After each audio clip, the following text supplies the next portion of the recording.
Tales, The Adventures of Young and Holt, Issue 55, The Guide.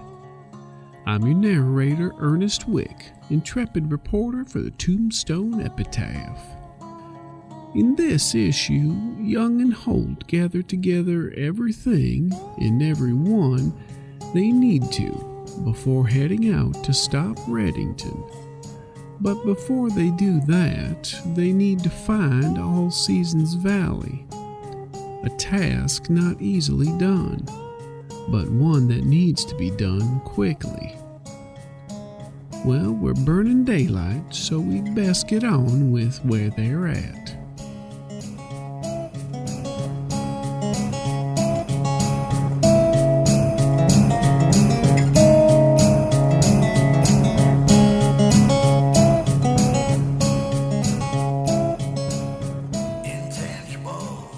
Yes, when are we leaving? Well, Professor, how soon can you pack?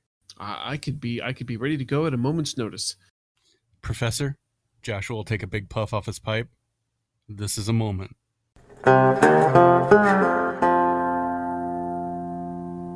You see a big old smile come across his face. I'll be waiting wherever you tell me you're waiting for, or wherever you tell me you need to. I'll be waiting wherever you tell me I need to be. Leave that all in, because his excitement and him stumbling over the words is great. We'll send word in due haste. Excellent. I will go back to the. I'll go back to the office, and you can just reach me there. It was a pleasure meeting you, Professor. And you as well. Thank you so much. I appreciate you seeking me out.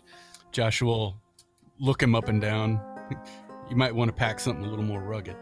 Yes, I will absolutely go and change my clothes to a more trail-ready clothing. He runs over back to his larger table and flips open another book. Can I see the illustration one last time? And Porter pulls it out, sets it down. And he looks and... You can see him counting. Yeah. Yes. And he says, one of the interesting things about this one where you were here, as well as what the tales say of the Sitka, is that the number 11, for some reason, is of prime significance to these individuals. The reasons why, I'm not sure, but I see that the arrangement here of bodies was 11, and he shows you another diagram. This was from another mound that was found slightly further west, over on the other side of the mountains, basically. You'll notice here, look, number 11 as well. It was arranged in such a manner. That's one thing that does seem consistent across the way. And these red-hooded individuals, that's something that they have latched onto, is that number 11, and in the sense of honoring these giants, have adopted a number of things relating to that number. Some may be based in fact, some may just be made up to fill in the gaps, but interesting. Well, I don't want to keep you, but please, yes, just let me know and I shall be ready to go. Something that just occurs to me now, Professor, did these, I hate to call them folks, but did these individuals have their own language that you know of and writing? He begins speaking in a native tongue to you, and then he stops and he says, not that we're aware of. I just spoke to you in Paiute, which I believe is a derivative of what their language may have been. Now, I can't say that for sure, but... Hey, Porter, you still got one of those symbols written down in that book there? Some of those symbols? Porter pulls out his book and Joshua's thinking back to the bloodied symbols that were carved in so many foreheads. Oh yeah. Let me see if I have it actually drawn out. Okay, yeah, I have a charcoal etching of the cut marks. 3 bodies with smudges, 7 without, arranged in a symmetrical way. Cave painting of a very large person. Yeah. Okay. Yeah. I just have I have an etching of the marks that they had carved into them, into the bodies, the red masks. These mean anything to you? They do look familiar. He starts flipping through the same book. Oh. Yeah, so there's here in this. This is from a report from a mound that was discovered in Wisconsin, southern Wisconsin, and yeah, some of these symbols here they're either match or they're very similar.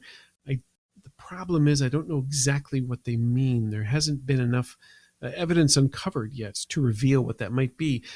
My guess is it is either part of a language, though there's not known to necessarily be a coherent alphabet, or they could just be symbols of, say, power and passage that would allow their spirit to travel on to, the realm beyond, so to speak, to help guide them through there. Those, I can't say those of their faith, but those of their tribe, I guess, would be. Kind of like the church has a cross. This might be their symbol. It could certainly be, or a series of them. Yes, absolutely. Good to know. Yeah, interesting. Well, I best get back, and you come and find me when it's time to go. Will do. We may send someone if and we'll make sure they know. That's just fine. Porter gives one last look around the area, and we'll head out. And unfortunately, he's looking at me, so I can't just swipe something this time. Oh, yeah, and it would be hard to choose exactly what to swipe, because it looks like there's lots of cool things in here related to that. This definitely seems like it's an obsession of his to a certain extent. But... yeah, I will put in a reminder in case he dies. Nice. Well, we might not want him to leave the valley lest he loot everything. Well, he seemed very concerned about us if we were desecrating it, or grave and yet robbers. He collects artifacts. But he's never been in a mound. Okay. So they've already been removed. These belong in a museum. You belong in a museum.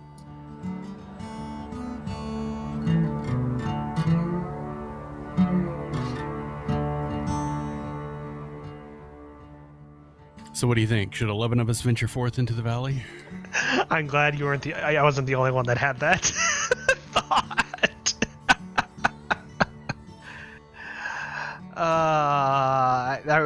It's even in my head. I was like, okay, so we got the professor, we got Young and Holt, we got the guide. So that means we need another 6, 7 from the from Alexander.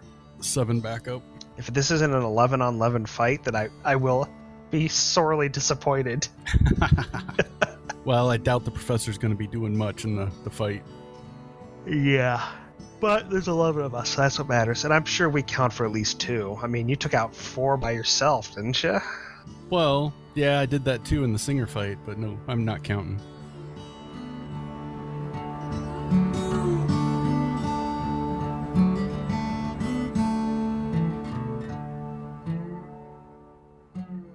So we were discussing, and we decided that we need to get 7 people from Alexander to make this appropriate. So you'd have 11? Yes. How much are you going to tell Alexander about what it is that you think is going to happen and how much help you might need? I think we should just present it as we're off to stop Reddington, who is with Confederate soldiers, and we think we'll need about 7 people. Do you let him know, like, what time you're planning on leaving? I think we'd try to be leaving out today, don't you think, Porter? We're meeting the guide tonight. We're contacting the professor tonight. In the evening, at least. I assume we're leaving. I guess we actually don't know how far away it is. If we have to camp, we have to camp. But, I mean... I'm good with heading out tonight. Because it's still, I would say, mid-afternoon by this point? Or getting close to afternoon? If even that. It's probably... Yeah, it's at the latest, it's probably only slightly past lunch. So we could get a good nap, meet up with the guide, head out. Okay. So let's do it this way. We need a montage. Montage! Even Rocky had a montage. So yeah, we go through this. We go through this montage where you go back and you talk to Alexander and you lay out this stuff, and you go back, Porter, and we see, essentially a shot of you talking to.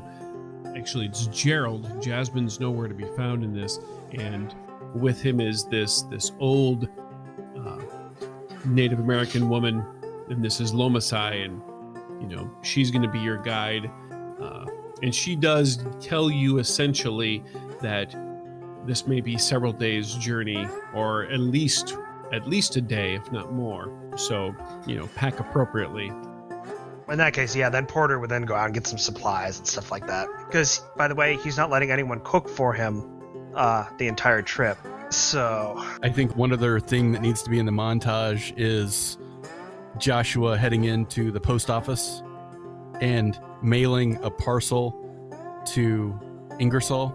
That's like the papers that they got from the office. Oh, okay, perfect. So yeah, so we've got that shot in there. We've got some getting supplies shot. We've got a shot of Professor Zig getting all of his gear up, and shots of you and Porter laying down for a nap, and then you're collecting your own supplies, and then essentially meeting at the western entrance into Denver. As you're there, we have the medium high shot of the camera or whatever. It goes around in like the circle, and we see there's about, basically it looks like 7 cowboys. None of them are wearing any sort of uniforms or anything like that. We've got the old woman, Lomasai, there. The professor is there. He's got his more appropriate travel garb on. You two are there. And then both Molly and Alexander are there. Alexander comes up to you, Joshua, and he says, look, I know you wanted 7, and I've got you 7 good gun hands right here. He says, but if you're inclined to take in 2 more, Molly and myself wouldn't mind coming with you. Well, I appreciate the offer, Alexander. Somebody's got to hold down the fort in case we don't come back. You sure? We've been in a few tight scrapes in our time. I'm sure you're more than capable. if this doesn't get done. But I'm feeling good about 11. All right. That sounds fine. Good luck. I hope this works out and hope you put an end to this. Luck. Yeah, Lady Luck's never showed her blessing to me. You've stayed alive this long. And, fortune can't look on you too disfavorably. Joshua just kind of mutters under his breath. Yeah, you don't see my scars.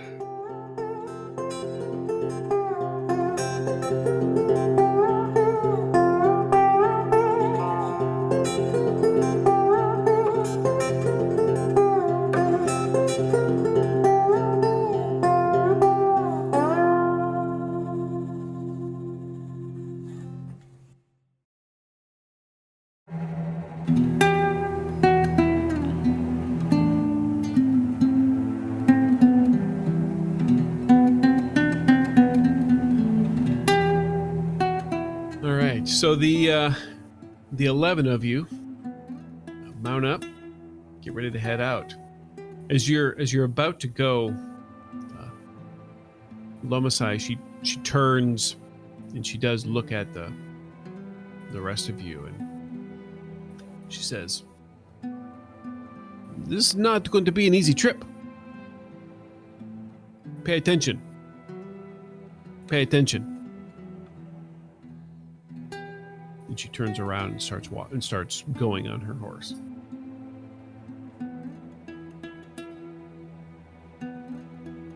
So you leave essentially in the late afternoon of sorts, and you begin a slow meandering path towards deeper into the Rockies, and it's taking you up, and there's a few switchbacks here and there, and it's not long before you've disappeared into mountains, and Denver has faded from view, and around you on all sides now at this point is nothing but peaks and cliff faces and rocky outcroppings. And every once in a while you'll come through paths and there might be patches of trees here and there, or you might dip down into valleys here and there. And at some point, Professor Waller, he comes up and he says, "This is usually the way that I've gone as well, so I'm very curious to see where our guide here takes us, where I haven't been. I'm very curious." Porter, he bought a map back in the general store, and he's gonna kind of keep a record of the path they're taking for his own purpose. He's gonna kind of keep it discreet, like he's gonna kind of fold it up in his journal, Okay. and look like he's writing in the journal, but he's kind of, keeping a mark on how to get there in case he needs to run away. He has to know his way back. Absolutely. Well, of course. All right. Make me a smarts roll, Porter. All right. 5. You're going along, and it has started to get dark. It's certainly not nighttime yet. It's just a little bit before dusk. The light has a similar glow to it as it did when R2-D2 was going through that one little canyon on Tatooine in episode 4. So it's getting darker. That is a pull. And He's saying that the umber and reds of the sunset are mixing with the dirt, and the shadows are starting to get longer from the brush as we head deeper into the trail. exactly. That's much more vivid of a description than I gave. Than R2-D2 in that moment in Star Wars. I knew exactly what you were talking about, so it worked perfectly. You knew what I meant. Yeah, you knew exactly what I meant, but yeah. It's still nerds. And as you're going, you've entered into the difference here is this particular valley. Yeah, the setting orange and pinks from the sun is turning the grays of some of the cliff sides here into an interesting kind of mix of colors. And there are on the other side, basically to your left, you happen to be in an area where there is this kind of sloping patch of trees that goes up one of the mountainsides. And you can hear somewhere in the distance, maybe it's coming from the woods, it's hard to tell with the way the acoustics go in here. You can hear some howls of wolves. And Joshua, it takes you a little bit longer to notice this, but Porter, you notice it right away. You've been on the trail long enough. When these wolves howl, there's something different about them. You don't know if it's a different tone, it affects you in a certain way. Like when you hear a wolf howl, you acknowledge it that it's a wolf, but this is something a little bit different. It kind of creeps in through your ears and kind of works its way down your spine. And you see visibly the other cowboys in here. They all start turning and looking around as they try and figure out where that sound is and exactly what that sound is. Joshua, you eventually hear it as one of the howls sounds particularly close and deep. And everybody make me a guts check. And this is going to be at minus 3. And our grit adds to our guts? Correct. 5. 5 for Porter, and so is that 4 for Joshua? You guys are okay with it all. Looks like a couple of the cowboys are a little nervous, and you can visibly see them kind of tense up. Lomasai, she has been moving backward, and forward in your group this entire time. And it just so happens right around this time as these howls are occurring, she's kind of in the midst of you, the two of you and the professor. And she makes a dismissive gesture towards the woods. Those are the protectors of the Sa'i. They are watching us. Are they big? Are they big? I don't know. I have never seen them. I don't want to see what makes that howl. It makes you a little scared, does it not? And she looks at the professor. And this one, he looks a little nervous, and he tries to put on a face, and he says, "No, I'm okay. I'm okay." She kind of chuckles a little bit as she continues to move forward again through the group. Joshua's going to tell a story to try to calm everybody down. Oh, hold on. Before you do that, Porter's going to kind of drift back to the professor and give him a slap on the back and say, "What do you think, Professor? Think they're wearing red hoods?" Yeah. Hey, maybe. Yeah. That's that would be interesting, wouldn't it, if they were? Make them a lot less dangerous, wouldn't it? I mean, you couldn't even open their mouths or anything. He's trying to get him to picture it in his head, just so he takes his mind off the terror. But if the head, yeah. You know, it's funny you say that, Porter. Did you ever hear the story about I think it was an Irishman told me this one. Evidently, there was a bunch of drunks that got turned into wolves, and they'd go out hooping it up at night, and he'll just elaborate, telling the whole story about how these 5 guys got cursed by this gypsy woman and turned into wolves every time that they would get drunk, and they would roam around the countryside hooping it up until they sobered up. You hear one of the cowboys or gun hands up there, as you're related to that, slaps another one of them on the shoulder, and he says, "Ted's he's been with a gypsy woman. Does sorry sound familiar to you, Jed?" Shut up. Just shut up. I'm trying to see where I'm going. Yeah, he looks back at you two, points back to him. He's been with a gypsy. He knows what you're talking about, old timer. Yeah, I always heard the story that some men turn into dogs when they get drunk, but never wolves, right? It's a great story. Yeah. No, yeah, Ted, he's a real wolf all the time, man.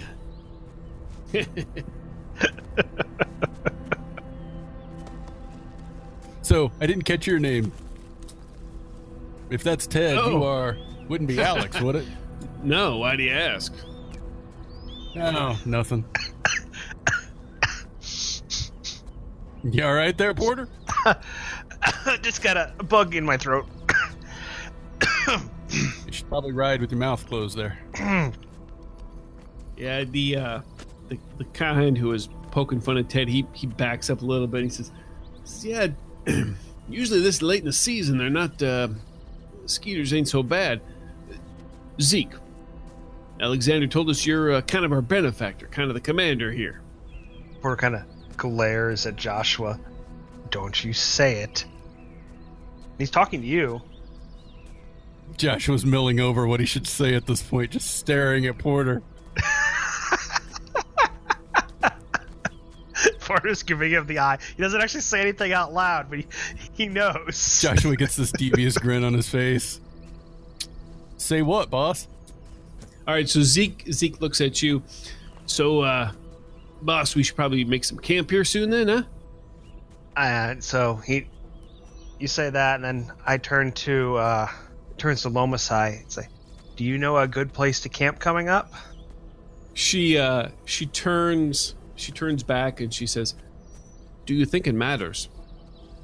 And she has a serious look on her face, and then after she says that, she smiles this 3 or 4 toothed grin, and then busts out laughing, and she says, "We can camp up here."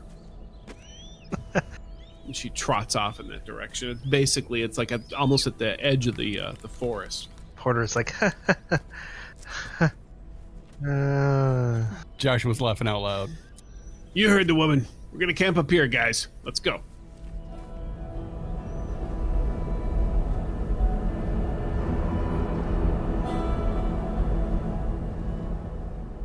As you're making camp, and people get put on, some of the guys go on deadfall duty, and others are putting up tents and whatnot.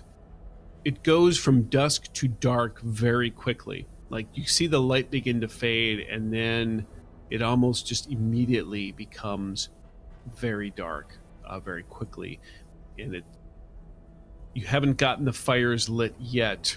And make me a visual-based notice check. all right, since we're about to camp, and I realized this earlier, I don't remember if you know, but I have a edge called Danger Sense. It may not be coming up, but since we're traveling in unknown territory in the dark, I had to double check this. And it's when I'm about to be a victim of a trap, ambush, or surprise attack, I get a +2 bonus to my notice roll. I'm going to let you add it in when needed, because that way I don't know if it's a trap or something. But I just wanted to bring that up. I may not even be applicable. Yeah, that makes sense. Like bull here. Nope, I got 3. Porter's still fuming over Joshua after that boss comment. Also, he's sore from riding. He'd finally gotten out of riding with all the trains we'd been taking. Joshua was actually on edge because of the Native American guide. The old woman Native American guide. Joshua, you notice, and you see this off in... Actually, you see it in a number of different areas. Starts off in the distance, and then maybe about 10 minutes later, you see it almost like across the edge of the valley, or to the other side of this valley that you're in, where there's some brush. You see pairs of lights that are spaced in such a way that they do appear to be like eyes, but they move in such a way that wouldn't normally be done by a human. Maybe an animal, but definitely not a human. It's almost as if they either glow or glide or float in a certain way, or dart very quickly. And they're there 1 minute, and you squint just to confirm what you see, and they're gone. You look in a section of brush, and they're there looking back at you. You put your hand almost reflexively on your gun, blink, and then they're gone. And then you hear the wolf howl, and it almost sounds like it's like slightly out of phase, like kind of a guitar sweep kind of phase kind of thing, as those howls begin to continue now that it has gotten quite dark. I will bark some orders back to the 7 that they make sure their horses are tied up good. Don't want the wolves spooking them off during the night, and suggest that all of us circle the campfire for sleeping. That way we can all keep an eye on each other. Almost like we're in a circle of 11. Zig comes up and he says, "This almost seems very, very prophetic in a certain way. It's interesting that it worked out that way. There's 11 of us." Oh, I hadn't noticed, Zig. Yeah, in a circle. Interesting. You best be getting some shut-eye. Right. Long day ahead of us, I'm sure, tomorrow. And then Porter is going to come up to Joshua and be like, "Did you really have to make us circle up as if we were a burial mound?" Oh, it's only apropos if we get slaughtered in the night, right? Thanks. Now I'm not going to be able to sleep tonight. Oh, pleasant dreams, Porter. Pleasant dreams, my ass. At that point, Lomasai, she walks by and she says, "Don't worry. If they kill you, they'll make it quick."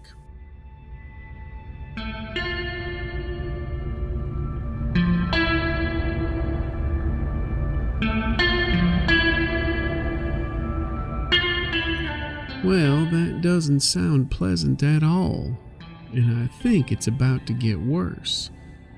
We'll find out how much worse in our next issue, Rattle Nerves and Whispered Voices. The part of Porter Holt is played by Brad Smith, Joshua Young is played by Brent Rich, and your intrepid Marshal is played by Chris Hussey. This game references the Savage Worlds game system available from Pinnacle Entertainment Group at peginc.com.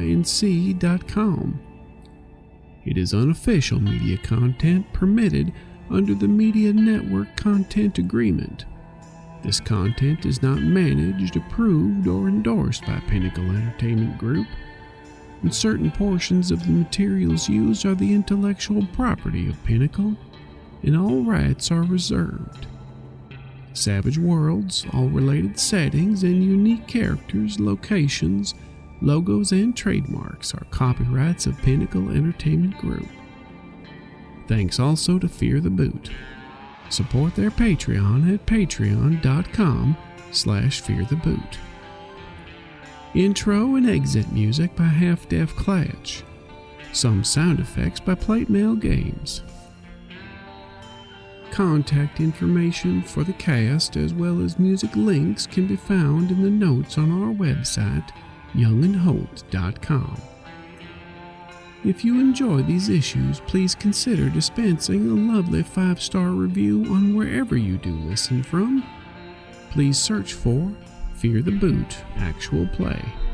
And if you can't leave a review, tell a friend or 3 about the show. It's kindly appreciated.